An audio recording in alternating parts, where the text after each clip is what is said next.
untamed and uncut. It's a dramatic face-off between man and shark, and it's all caught on tape.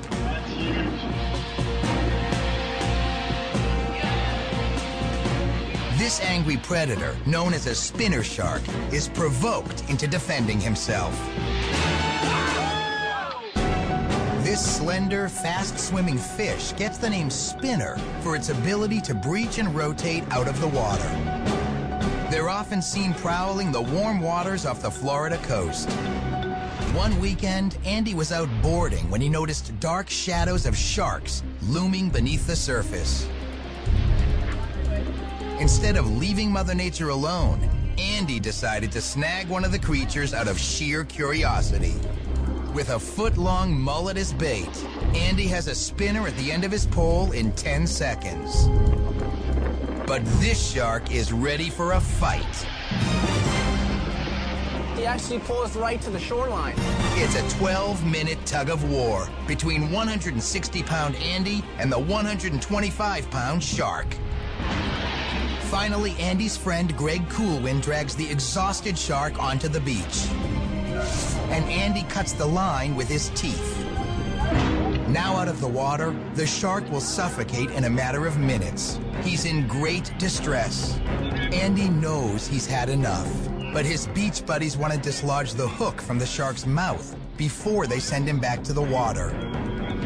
Hey, do you have pliers, Andy? We could get that out. Stick your hand in there. Watch what happens when one of them gets too close.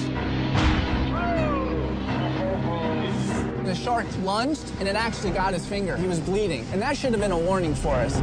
Instead, Andy gets on top of the shark, while Greg tries to remove the hook, but the shark is unforgiving and sinks his razor-sharp teeth into Greg's hand. That's about 40,000 pounds of force per square inch.